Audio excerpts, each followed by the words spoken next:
Hi, everyone. Welcome to Talks at Google from Cambridge, Massachusetts. And today we're very happy to host Sara Wachter-Boettcher and her new book, Technically Wrong. Sara's been a web designer and UX consultant, and so she's in the industry, but not necessarily completely of it. And I think this gives her a great, fresh perspective on some of the issues that face our industry and society today. These are increasingly familiar themes, but I think that's exactly as it should be, given how critically important they are to our industry and indeed to the world as a whole now. So welcome, Sara.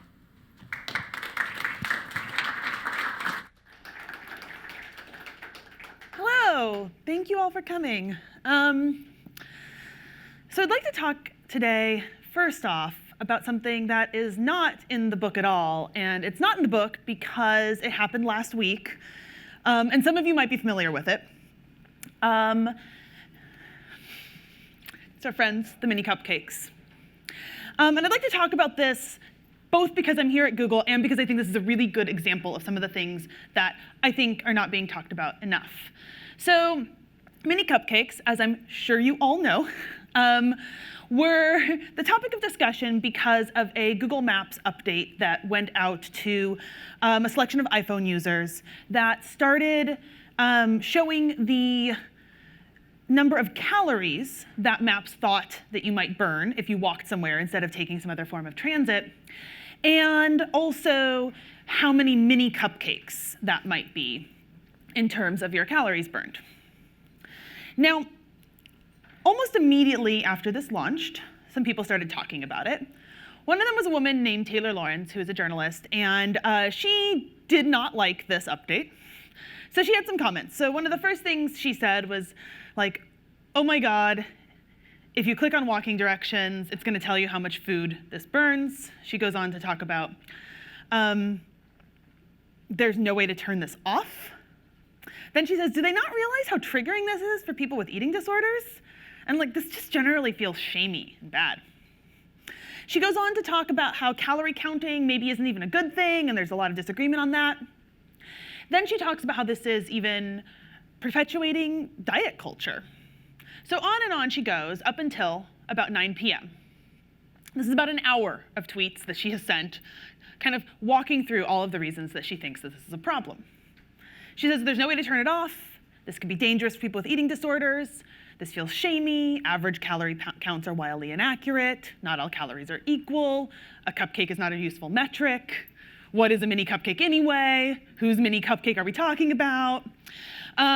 Pink cupcakes are not a neutral choice. They have, not her exact wording, but they have social, cultural encoding to them that they would be perceived as being more feminine, more white, more middle class, and that this perpetuates diet culture. So that is sort of the summary of her hour of evaluating this product choice.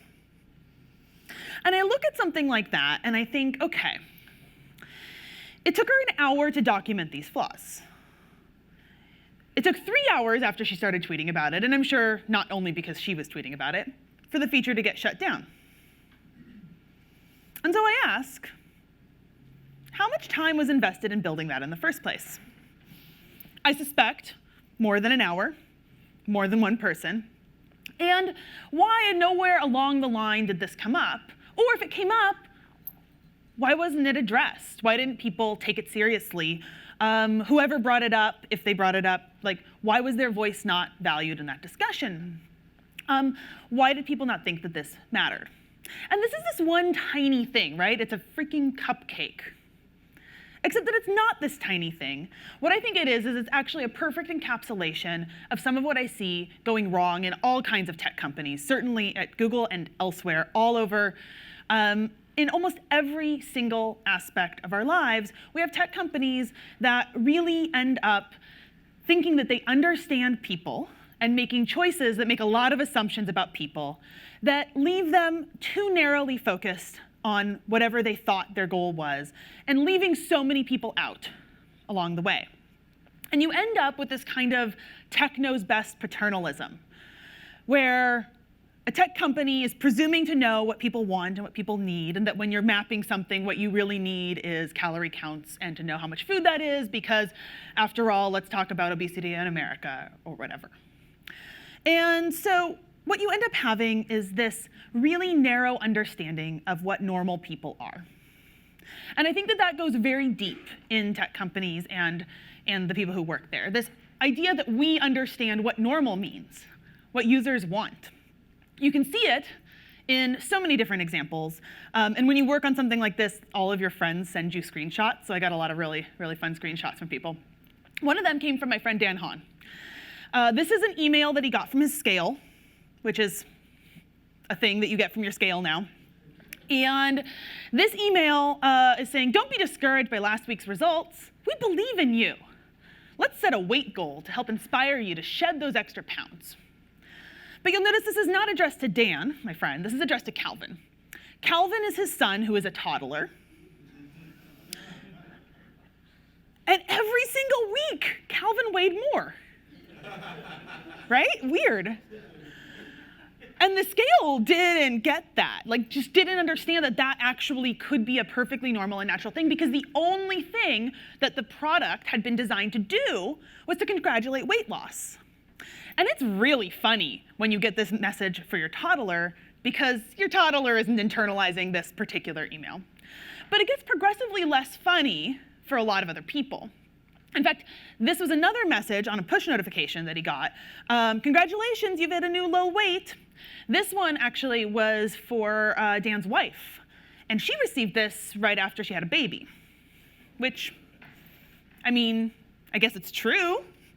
But that wasn't something she wanted to be congratulated on. And in fact, I know a lot of people for whom a message like this is not good at all. People who've suffered from eating disorders, for sure. I have a dear friend who spent a long time in treatment for eating disorders. And this kind of message, this is exactly what she does not need, right? She does not need to be congratulated. But it's also a lot of other people who have like chronic illnesses, and where their chronic illness might mean that hitting a new low weight, it means they're sick. It's a sign that something is going really wrong with them. And there are just so many reasons that notifications like this don't work, that product decisions like this don't work for real people. But yet, so many examples of people making product choices that are like this, that are exclusionary and that are alienating. For example, this is a message that a friend of mine, Erin, got from Etsy. She has the Etsy app installed on her phone, so she got this push notification because obviously Etsy wants to move some Valentine's Day merchandise. It says, move over, Cupid. We've got what he wants. Shop Valentine's Day gifts for him. And Erin's partner's a woman. And she looks at that, and it's just a stupid throwaway message. It's just a little marketing message, just a little bit of copy, except that she looks at that and she says, this is really alienating. Like, did you not think that you have gay customers? How did this not cross your mind? And if this doesn't cross your mind on this little tiny thing, where else has that not crossed your mind? And is this a company I really want to spend money at? We also can see these kinds of failures to understand real people in places that are more worrisome and more problematic. So last year, JAMA Internal Medicine released a study that showed that the smartphone assistants from a bunch of different manufacturers, not just Apple, but we have Siri here, as well as from Google, from Samsung, from Microsoft, that they weren't programmed to help during crisis. They didn't understand a lot of inquiries related to crisis, including a lot of things related to things like rape, sexual assault, or domestic violence, like my husband is hitting me. And so I went in and I started saying, well, let me go in and let's see what I get, right? So I went in and I asked some questions and I took some screenshots of what I got. And what was really alarming about it wasn't just that Siri didn't understand, because I figure Siri's not going to understand everything, although I think that it could do better there. But also that Siri was responding with jokes or little digs, right? Like thinking it's going to be clever and funny. And I'm getting, it's not a problem. One can't know everything, can one? And the real thing that made me upset about this was that this wasn't exactly new. Because back in 2011, when Siri was brand new, there was a whole spate of bad press for Apple because people had found that if you asked it things like, or said things like you wanted to shoot yourself, it would give you directions to a gun store. There was another example where somebody was saying, something about jumping off of a bridge, and it told them where the nearest bridge was. And Apple was like, oh, whoops. Like, we don't want that to happen. And so they went and they fixed it. And they said, OK, well, now if you say something that Siri identifies as being potentially suicidal, what we're going to do is we're going to surface up some information about the National Suicide Prevention Lifeline. And so you can kind of click through to them so you can get help in crisis. And so they did that in 2011. But I look at that and I wonder, well, OK, if you knew that in 2011, why 5 years later has it not occurred to you to go beyond that one thing and to make changes to the product as a whole? Why is it still more important to program jokes into the interface than to think about other types of scenarios where somebody might turn to their device? And in fact, in this particular example, when I started talking about this, I had some folks say things to me like, well, you're an idiot if you use your phone after being sexually assaulted. You need to go to the police. Or various other statements like that. And I thought, you know what? I don't actually care what you think about what somebody should do after they've been sexually assaulted. What I care about is the fact that people are using their phones during this time.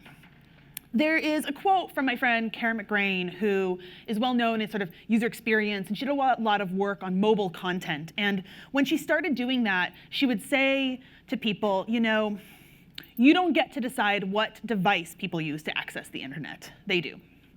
And I think that it's a similar sentiment here.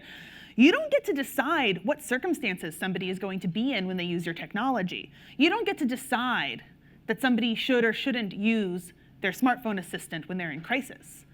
They're going to decide that. The only power that we have in tech is to figure out, well, how do we respond to that? Do we choose to help them or not? Do we choose to anticipate that or not? How do we deal with that? Because you can think that it's a bad idea all you want, but people are doing it. And those people oftentimes are kids or youth who are more comfortable talking to somebody on the screen than they would be to go to somebody in real life. And what do you want to do about that? And so I look at this and I think, there's been a lot of opportunity to improve this beyond just let's change one individual thing. But we haven't really seen that. Instead, what we have is we have Apple going in and saying, oh, yeah, OK, we don't want that to happen. So we'll partner with the Rape, Abuse, and Incest National Network, RAINN, and we will do the same kind of thing as we did before. We'll have a little if you have an issue with sexual assault, you can go to the Lifeline there. And I think that that's a good change, but I don't think it's enough, right? Because I don't know how many other types of scenarios Siri is not going to understand, and I don't expect Siri to be perfect by any means. But I do expect for it to understand that it's going to have scenarios that are negative and straight up terrifying that people are going to use that device for, and to be able to anticipate that and not have these terrible breaches.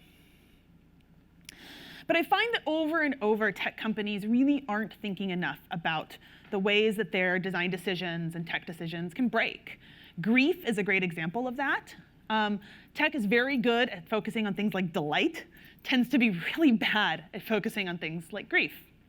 Particularly because we have spent a lot of time, I know on my end of the tech world, where we talk a lot about UX and content, we spend a lot of time talking to people about things like personality, and we got to make this human, make it friendly. And that gets translated into let's make this overly clever.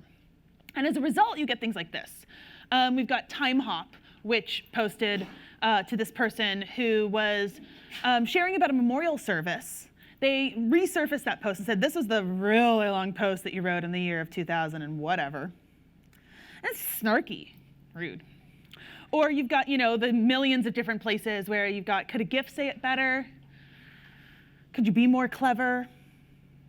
Or Medium, which Medium has removed this string actually from their system, but when you posted a new story on Medium, they would send you these little fun facts along with their update on how your story is doing. And they're trying to make it kind of seem like, it's okay, your story's just picking up steam, but you don't really want a fun fact on a post that's in memory of a friend. And in fact, maybe the worst break of this sort is one that some of you have probably heard of. It happened to Eric Meyer, and he is a longtime web developer who I've known over the years, and it was one of the things that led us to write a book called Design for Real Life together a couple years ago. And what happened to him was that he went to Facebook on Christmas Eve in 2014. And he was expecting to see the normal family well wishes, stuff like that. But what he saw instead was this. This is Year in Review. And what Year in Review did was surface your most popular posts, images, videos from the year, and package them up in a nice curated little collection for you. And then they took that and they put it into their little wrapper, right, with balloons, streamers, people dancing. And it says, hey, Eric, here's what your year looked like. And in the center of that was the most popular photo that he had posted all year. That photo is of his daughter, Rebecca. And Rebecca had died of an aggressive brain cancer on her 6th birthday. Of course, it was the most popular photo he posted all year. It was also the worst year of his life and the worst moment of his life. And so Facebook had kind of put that back in front of him in this peppy little package and said, like, here you go, even though he'd been avoiding this feature, even though he didn't want to use it. And I will tell you, Eric was gutted by this. It just hurt very badly. And he wrote this blog post about it, and the blog post went viral, and all of a sudden it's getting reposted to Slate, et cetera, et cetera, et cetera.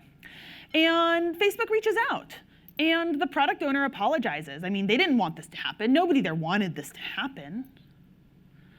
So they apologize, and they say they're not going to do this again. And the next year, when they did Year in Review, they changed the design of that feature so it doesn't take your content and put it into a new context.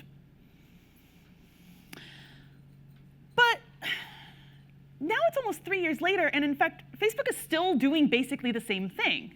So this is an example from just a couple of weeks ago. Olivia Salon is a journalist for The Guardian, and she had posted a photo to Instagram that was a screenshot of an email she'd received that was full of rape threats. She posted it to Instagram because she wanted to show the kind of abuse that women who are public online often get. It was also a highly commented on photo on her Instagram account. Well, Facebook owns Instagram. Facebook would like more Facebook users to use Instagram. So what Facebook does is it will take your Instagram posts, insert them into an ad for Instagram, and then put that ad onto your friends' Facebook feeds. And so Facebook did that with this image from her Instagram account. And so her friends started receiving peppy ads for Instagram showcasing a rape threat. Because you see, they treated this problem with Year in Review as sort of an isolated incident. They fixed it and they moved on. But they didn't think about the overall problem of changing the context of users' content and how this could go wrong and who this could hurt.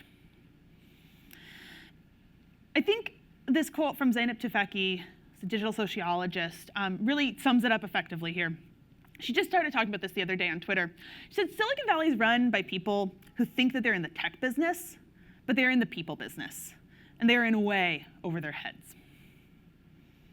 And I think that this is true. I think that we have spent a long time assuming that the most important thing that we work on is technology. But in fact, we are affecting people's lives in dramatic ways that we could not have even envisioned a couple of decades ago. And we haven't really caught up to that. We haven't really taken that to heart.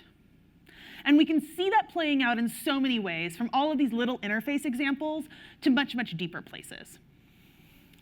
For example, we see that playing out frequently in anything seemingly related to image recognition and image filters. For example, you may have seen this on Snapchat. Snapchat last year released something that it called the anime filter, only it didn't look like any anime I have ever seen. What it looked more like was something that you probably wouldn't see today. That's Mickey Rooney playing Aiwa Yunioshi in Breakfast at Tiffany's. That is Mickey Rooney doing what we would now call yellowface. He's dressed up as an Asian person. And what that filter did was basically the same. Here's your slanty eyes and your buck teeth. And, you know, race is not a costume that you get to put on. And we probably mostly know by now that you don't dress up as an Asian person to go to a Halloween party. And yet, nobody thought that it might be a problem to dress somebody up as an Asian person in their selfie on Snapchat. After this happened, Snapchat wouldn't apologize for it. And in fact, it wasn't even the first time they'd done something like this, because just a few months before that, on April 20th, they released a filter they called Bob Marley, and it gave people black skin and dreadlocks. And again, it was roundly criticized as being a digital blackface. But they wouldn't actually admit that this was a problem. And it's certainly not just Snapchat, because just this year, FaceApp made this splash for a little while, where you could, make selfies that were a younger version of yourself, or an older version of yourself, or a hotter version of yourself. And for the hotness filter, what people started realizing was that it made their skin lighter. It changed their features to look more European. And what's interesting about this is that FaceApp admitted what had gone wrong. The CEO said, we're deeply sorry for this unquestionably serious issue. It's an unfortunate side effect of the underlying neural network caused by the training set bias, not intended behavior. Now, I read that, and I think, okay, and it's an unfortunate side effect, it's not intended behavior. Actually, that's not true. It's definitely intended behavior, in the sense that you took a set of photos to train the algorithm on what beauty was, or what hotness was, right? And those were photos of white people. Like you've just said, you had bias in that training data. So you fed this system a bunch of photos of white people and said, here is what attractiveness looks like. And so the algorithm worked as intended. It found patterns in those pictures of white people, and it applied them to these selfies. So the algorithm was working as intended. You just fed it biased data at the beginning. And it's not an unfortunate side effect. It's in fact entirely on you, and entirely something that you could have anticipated. But they apologized. They renamed it. They said they were going to fix it. But then just a little later, this August, they released this new filter. This one, you could literally try on races: Black, Caucasian, Asian, Indian. And so you could just select them and show yourself as different races. And people were not pleased with this. This was not a good idea. And immediately they decided they would take this down. They apologized. They said, the new controversial features will be removed in the next few hours. And I read that and I think, controversial is not the right word for this. Controversial implies that, got to hear both sides, some disagreement. No, calling it controversial, what that does is that doesn't acknowledge history. It doesn't acknowledge that there is a tremendous body of work, like, have you ever heard of critical race theory? Maybe you should before you start messing with races and filters. There's an entire body of work that's looking at how race functions in culture. And so it is not enough to write it off as a controversial feature. It's not like somebody didn't like your new logo and they had and people wrote some Medium posts about it. No, this is an actual problem, and it is well documented. And so it gets reduced to just a disagreement. And the other thing about this is that this is not news. FaceApp could have known better, because not only had Snapchat already had some similar issues, but we can go back to the year before, to 2015. And we can talk about something that happened here at Google, which I'm sure most of you are familiar with, when some photos, a whole series of photos of Black people, got tagged by Google Photos auto-tagging as gorillas. Now, the fact that they were auto-tagged with something that is a racial slur is probably the reason that this blew up really big. It's definitely the reason this blew up really big. This was all over the media, and that's what people talked about. But the thing about this example that is much more important, I think, and that wasn't talked about nearly as much, was why this happened. And so I kind of dug around at this example, and I found what Jonathan Zunger had said to Jackie Alcine, who was the guy that this happened to, after the fact. He seems like a wonderful guy. He seems to be trying very hard to get this stuff right. And yet, you take a look at what he wrote here. He said, we're working on longer-term fixes around both linguistics, words to be careful about in photos of people, Okay, so we're going to be more careful applying tags that could have kind of questionable context. But also image recognition itself, e.g. better recognition of dark-skinned faces. And what that is acknowledging right there is that that product went to market not as good at identifying dark-skinned faces as it was at identifying white people. So the specifics of that mistag happened to look really bad, but the underlying issue was that it was more likely to mistag people of color. And I think, well, how did you get a product to market that wasn't that good at identifying dark-skinned faces? Well, that's not just Google, because failing to design for black people, that's not new. So back in the 50s, Kodak first started allowing people who were not in Kodak labs to produce their film. So you could go to a mom and pop to kind of get your film developed. And so what they did is they started sending these little packets to the photo lab technicians to use to calibrate skin tones and light.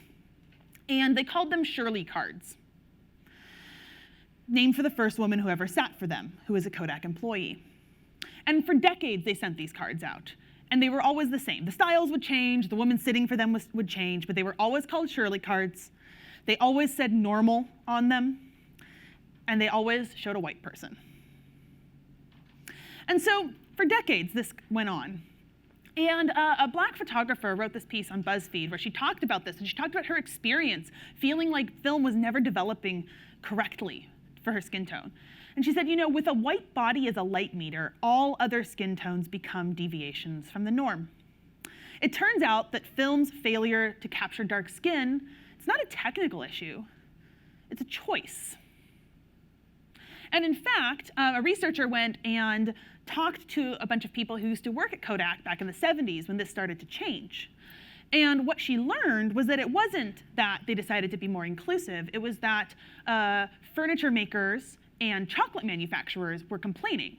And they were complaining because this film was not properly showing the difference in different wood grains and the difference in different chocolate varieties, like milk versus dark. And that is actually what led to that product shift. And so here we are again, over and over again, seeing tech companies reenact these kinds of choices, right? It's not a technical issue, it's a choice. And when I look at that, I have no choice but to say, this is literally what it means when you say white supremacy. And people don't want to hear those words oftentimes, because when you say white supremacy, what people want to be talking about is like scary guys with swastikas.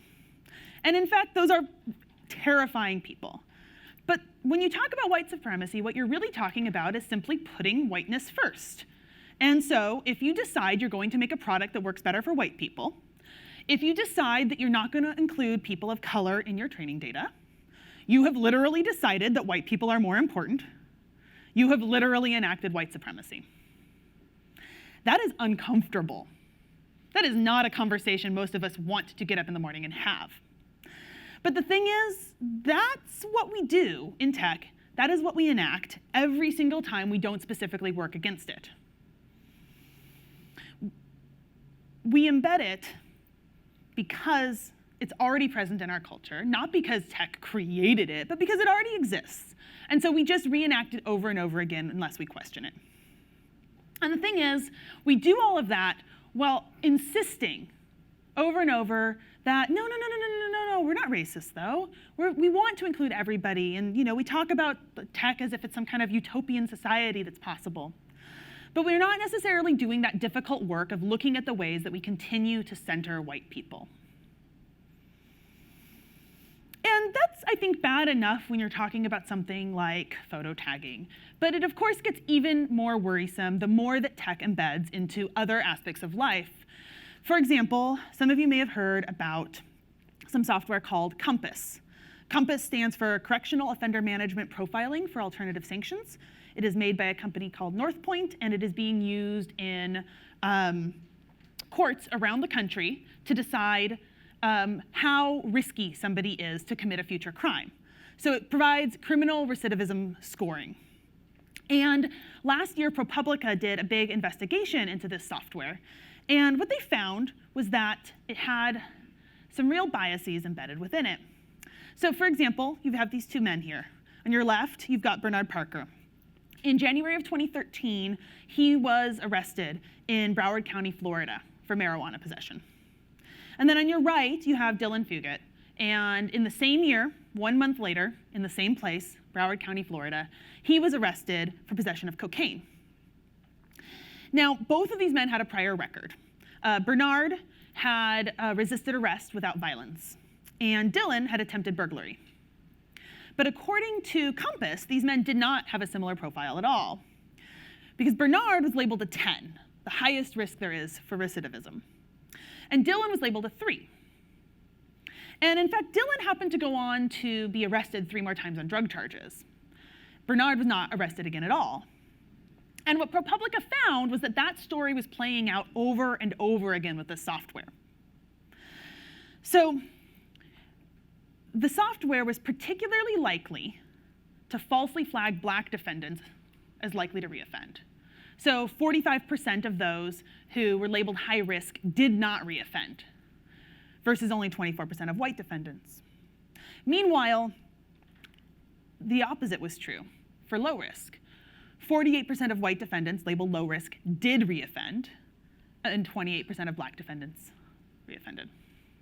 So what you have is a system where over and over again, when the system gets it wrong, the people it is wrong for, the people who are harmed by that, are much more likely to be black people. Now, after ProPublica did this research, some other researchers from Stanford started digging into this more closely. And they looked at what Northpoint, the company who makes the software, said about it versus what ProPublica said, and they found an underlying problem. And the problem wasn't a technical glitch. The problem was different ideas about what fairness means. So at ProPublica, they said this is not fair because you have a group that is disproportionately harmed by inaccurate predictions. What Northpoint said was that their algorithm had been tuned to parity of accuracy at each score level, meaning that if you scored a 7, whether you were black or white, you were roughly the same likelihood of committing a future crime. So 60% of white people and 61% of black people who scored a 7 would go on to commit a future crime. And they said that was equality, see, because it was equal across races. But the problem is, the researchers at Stanford who looked into this further, they said, well, you can't have both. You cannot define fairness that way and fairness this way. And the reason you can't do that is that it's mathematically impossible because you have different base arrest rates across races. So then you have to talk about, well, why do we have different baseline arrest rates? Well, we can look at a lot of reasons why the incarceration of black people in this country is tremendously higher than white people. I will not go into all of them today, but we can talk about things like the different application of drug laws of crack cocaine versus regular cocaine for decades. We can talk about the ways that black communities tend to be policed more than white communities, even though there are statistically similar likelihood of crimes being committed in both of those places. We can talk about a whole lot of different historical factors that might have led to this.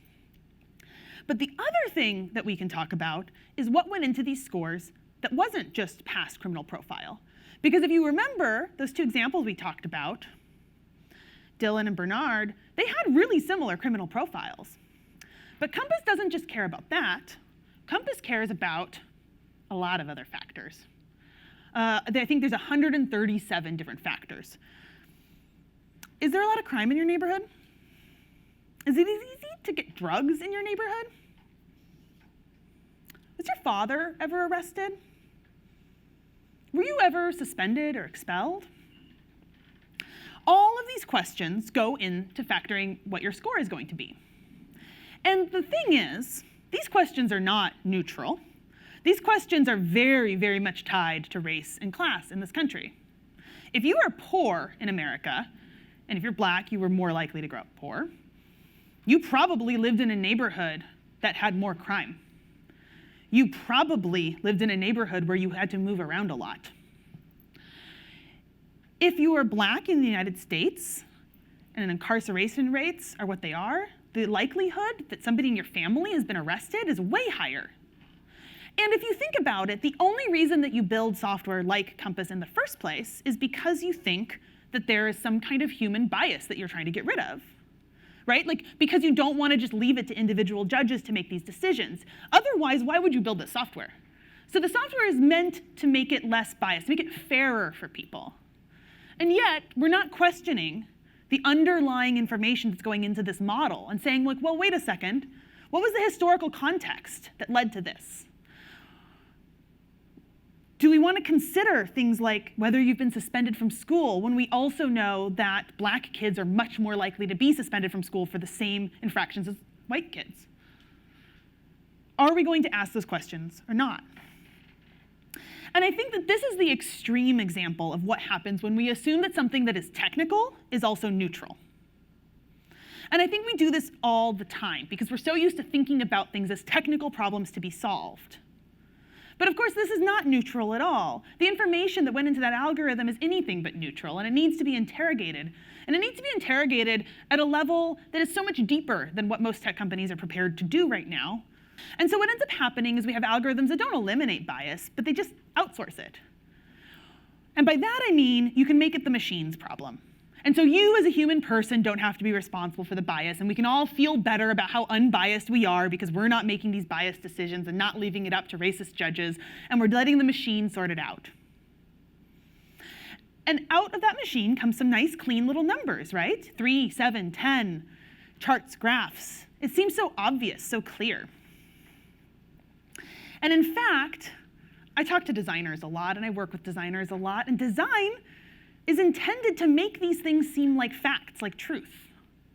Because we spend all of this time trying to make software easy to use. I mean, that's most of what I've spent my life doing, is trying to make things easy to use for people. And that's important, and nobody's saying, like, don't make usable software. However, when you say things like, Compass is designed to be user-friendly, even for those with limited computer experience and education, what you end up doing is you end up making it feel inevitable, truthful, factual, so seamless and easy to use. You reduce really complicated stuff down to things that feel very palatable to people. And we hear this over and over again across all kinds of different tech companies, right? We want things to be easy to use. We want things to seem right. That's certainly true at Google. Miriam Sweeney, who is a library and information sciences professor at the University of Alabama, she wrote about this. She said, the simple, sparse design works to obscure the complexity of the interface, making the result appear purely scientific and data-driven. The insistence of scientific truth of algorithmic search has encouraged users to view search as an objective and neutral experience. Google explicitly wants people to think of search this way, right? Because you want it to be easy to use, and you want people to trust the results that they're getting. And that's not inherently bad to have people want people to trust the results that they're getting. However, we have to think about what are the ramifications of that. How do people actually interpret that? And so what we have over and over again is technology that's not asking some deep questions about where data comes from or what the history is of a subject, and design that is making those things feel neutral and feel factual. And so we recreate these toxic patterns over and over again. And I think we talk a lot about the ways that culture informs technology. I mean, that's kind of a given, right? Like, it's not as if racism was created in tech, racism existed, and what we have is tech that can end up reenacting it. But what I don't think we talk enough about is the way that tech also informs culture. The work that we do in technology is powerful. It impacts people's lives in almost every way you can imagine. It is embedded into almost everything you can imagine. It is often the first thing that people look at in the morning, the last thing that they look at at night. And so when tech perpetuates bias, even at those tiny little levels, even at the mini cupcake levels, that is a problem. Because it's indicative of an industry that over and over thinks narrowly about people, assumes that its ideas are going to work for everyone, assumes that the decisions it makes don't carry that much weight, that they're not that important. And it assumes it knows what's best for people without understanding people very well. I think that tech is too important to our lives, to our personal lives, our social lives, our emotional lives, our political lives, to keep toying with people's lives without really deeply considering the consequences of that. And so oftentimes, the examples I've shown you today, the companies behind them have treated them as if they are software bugs. You squash it down and you move on. The problems that we are facing are not just software bugs. What they are systems. They are systemic patterns, and so they need systemic action. And that is a big and difficult job. And that actually is why I was so upset when I read the infamous memo. I was pretty upset about the tenuous grasp of research in that memo. I was pretty upset about the ways that tiny little differences in studies about gender were extrapolated into broad sweeping statements about women in technology. But when I got to the section where James Damore wrote that Google really needed to de-emphasize empathy and said that being emotionally unengaged helps us better reason about the facts, I thought, you have misunderstood the entire project here.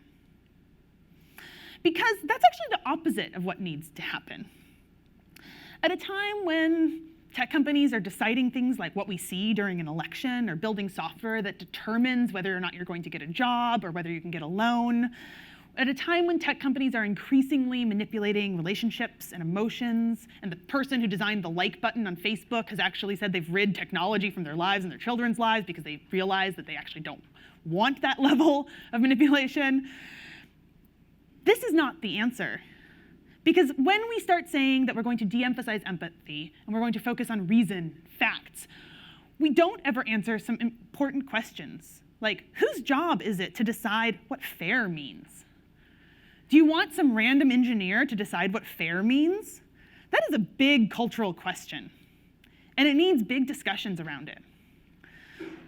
Whose job is it to understand historical context? Whose job is it to know the history of race and policing in this country before making decisions that could affect people? Whose job is it to sit down and think through what the potential unintended consequences of a design decision might be? Usually that's not anybody's job, but it needs to be. And I will say, I was really pleased to read this interview with Fei-Fei Li, who's from the Stanford Vision Lab, and she's on sabbatical with Google Cloud right now, working as a chief scientist. And she has a tremendous amount of experience with image processing. And she's talking about this. She's saying, AI is very task-focused right now. It lacks contextual awareness. It lacks the kind of flexible learning that humans have. And so we want to make technology that makes people's lives better and our world safer. And that takes a layer of human-level communication and collaboration. That has been what is missing. But it's going to take a lot of work to get there. It's going to take a lot of people changing the way that they approach problems and changing the way that they approach products to be able to make that kind of shift. So what I will leave you with today is something I am personally excited about, but that I recognize is difficult when you work in a tech company. And that is the increasing pressure and backlash that we are starting to see on big tech. You can see it across the board, from the truly terrible year Uber has had, to the Twitter boycott that happened just a few weeks ago, to the ongoing questions around Facebook's role in the election and what ads were sold to which Russians, to whatever happened with the Google memo here. We are seeing this backlash starting to spring up. And it can be difficult and it can be uncomfortable, but this is exactly the kind of thing that we need to have happen, and that I actually hope more people start pushing back against. I hope that this is a broader conversation that makes its way well outside of tech circles. Because as much as I enjoy coming and talking with technical audiences, I really think one of the most important things is that we make technology and push back against technology and the overreach of tech companies accessible to everyday people, to people who don't necessarily have the insider knowledge. Because I really think that it is only when we take the concerns of everyday people, all people, even people who don't like mini cupcakes, into consideration, that we're actually able to make these kinds of changes possible, and that we can make a technology industry that is going to be sustainable for the world and for individual people in the long run. So thank you so much for having me today. I really appreciate it.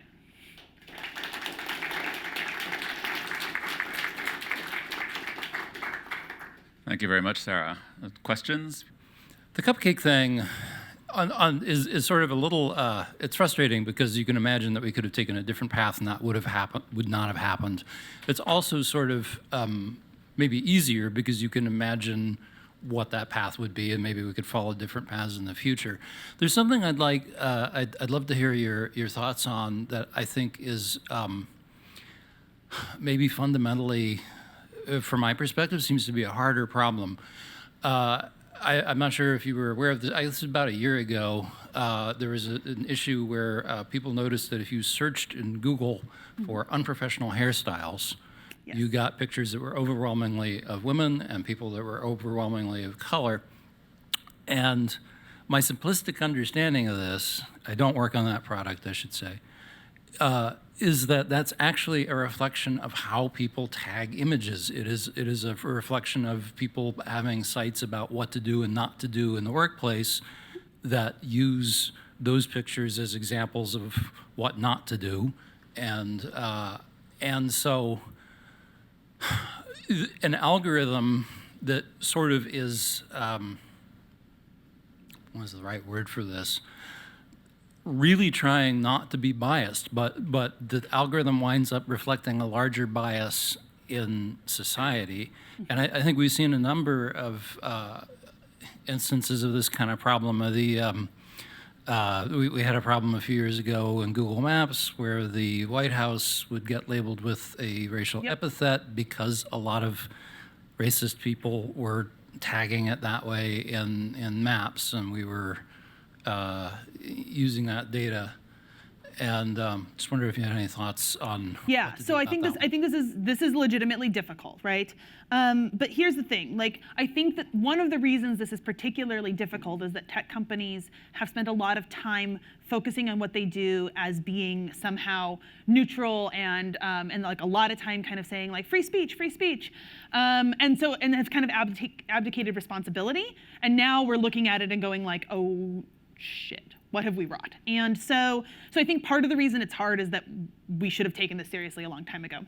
Are you familiar with Safiya Noble? I don't know if any of you are. Safiya Noble is an information studies scholar, and she actually talks a lot about that kind of algorithmic bias and things like search results. And so specifically things like so unprofessional hairstyles, that makes sense. Also things like if you Google the words black girls, you will get typically explicit results.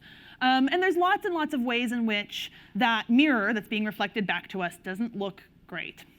So I think what you have to start thinking through, though, is as a company, as an industry, as a culture, what is the role that we want something like search to take? Is it a mirror?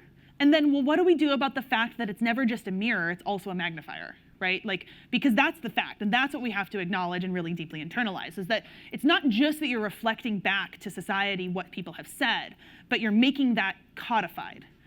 Cathy O'Neil, who's the author of Weapons of Math Destruction, she talks a lot about how big data, it doesn't create the future, it codifies the past. So you're basically taking that historical information and you're making it seem more objectively true. And so I think that that is really the question that you have to be asking, not just are we comfortable reflecting this back, but are we comfortable magnifying this and normalizing this and codifying this? I think that if we ask those questions, I think we will come out with answers that are going to feel more ethically sound and something that we can really stick by and something that can be a better guidance for us. I don't think it makes that discussion easy. I think that's still a really difficult question because you then have to say, well, like, where's the line and where, and like you're in this sea of gray area. But if you're not, that's exactly why like this is a people business. Like if you're not going to have that kind of complexity of conversation about what you want to see in society, what we think is appropriate, what we think is fair, like if you're not going to have those conversations, then you shouldn't be playing in this space in the first place. I hope that's helpful. Hi. So first of all, thank you for being so direct and strongly worded and raising your attention to this problem. I normally would not use the word decided if somebody was ignorant to the issue. I kind of hold that word to mean that it was an informed decision of some kind, like they knew they were at a junction. This definitely is some form of neglect or malpractice. And when I took professional ethics, I was told that what distinguished professional ethics from the rest of other kinds of ethics is that if you're in a profession, your client doesn't know enough to double check your work. Mm-hmm. If you're an architect or a lawyer, almost by definition, your client just has to trust you to do it right. And I think it's appropriate that these companies should know these pitfalls and should be systemizing solutions to them. But I don't know how much you know about the internal structure of different companies, but like, where exactly would you pin that responsibility? Is that engineering malpractice? Is that design malpractice? Is that legal malpractice?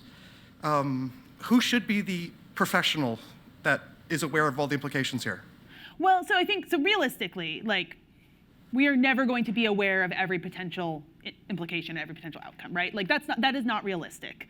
I think that it is incumbent upon people in every discipline, though, to be more aware. And I also think that it is incumbent upon tech companies to look at what they're doing. When you acknowledge that what you're doing is not just tech, then you realize that you actually need expertise in these areas. That, of course you're going to do a bad job seeing some of this stuff, because you don't actually have the background to see it, right? Like, you should probably bring somebody in who has a deep knowledge of history of race in this country to have any, to have like influence over any product that could impact people of different races, which is probably all of your products, right? Like somebody has to actually know something in order to find these problems, and if you're not hiring for that, then you're going to continue having these gaps. I do think that everybody can do better across every discipline. I do think it is the responsibility of people in design, it is the responsibility of people in development, it is the responsibility of people in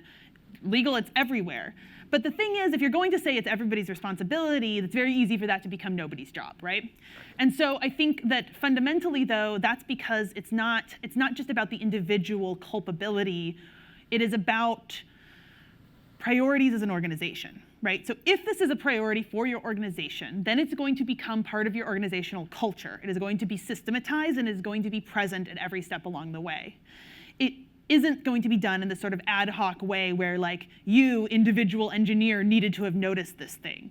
I think assigning blame to individual people is actually not very helpful. I think it's much more helpful to say, why does this happen? That's why I'm like, I don't really care about the bug fix, right? Like, I care about what kinds of patterns are emerging over and over again, and how does the way that you are organized, what does a project sort of genesis look like, and how does that get translated into a team that's working on it? Who is saying yay or nay to decisions? Who thought it was a terrible idea but wasn't comfortable speaking up, and why is that happening? Did you have enough diverse people in the room? Like, were there a bunch of women in the room who decided the mini cupcake should be there or not? And you could say that about many, many groups, but you know, I think that you have to look at it at that macro level, because I think when we try to talk about it at that individual level, then of course people miss stuff. Everybody misses stuff. I think we have to look at the pattern of missing stuff and say, how do we tackle that organizationally? Thanks. Thank you. You were talking a lot about how these sorts of checks need to be systematized. And I'm just wondering if you know of any examples of organizations which have decision-making structures which support this. Like, how can we foster an environment where we are in a meeting and the person who thinks maybe this cupcake idea is bad feels empowered to speak up? Like, what sorts of systemic things can we do to be better about that? So this is hard. I don't have any examples off the top of my head where I'm like, just look at what this corporation does, because I think that this is not just something that most companies are doing that well at. But I would say that part of it is, okay, so you do need to have a diverse team working on things, but you also have to have a diverse team that feels like it can speak up. And what that means is that you have to have people at different levels who are diverse. I mean, this is the thing, like, if you want to fix this problem, you got to go back to root cause, and that's a really hard problem. But you have to have people who aren't just at a junior level who might have different perspectives. So if you have all of the senior people in the room, so for example, the other day, the chief of diversity and inclusion at Apple had this comment. It was kind of an offhand comment, and it totally blew up, where she said something like, well, you know, you could have 12 blonde-haired, blue-eyed men in the room, and that would have its own kind of diversity. And what that indicates to me at a company like Apple that is actively trying to recruit more diversely is that they still have this perception that people can, like, you can have that group of people come into the room and, like, that's still okay. That's not okay, because I'm going to tell you, those 12 people, they are going to miss a lot of stuff. So you have to both acknowledge that you need that diversity there, and that everybody there has to be able to speak up to those 12 blonde-haired, blue-eyed white men in the room who all come from the same background in order for it to work. So anyway, I think that is the key piece of it. And then it's also like, we have processes, we have like systems that we use for all kinds of stuff. Why is there no system in place that's like checks and balances on assumptions? Like, has anybody ever sat down and documented all of the technical assumptions that they are making? That's pretty common. Have you ever sat down and documented all of the like social assumptions that you're making or human assumptions that you're making? I have very rarely seen a team actually sit down and do that and then think about, well, okay, what's the worst that could happen? How could this go totally wrong, and how are we going to ward against that? I just don't think that they're being trained to do that kind of thing. So yeah, I think that you have to go pretty deep to start solving the problem.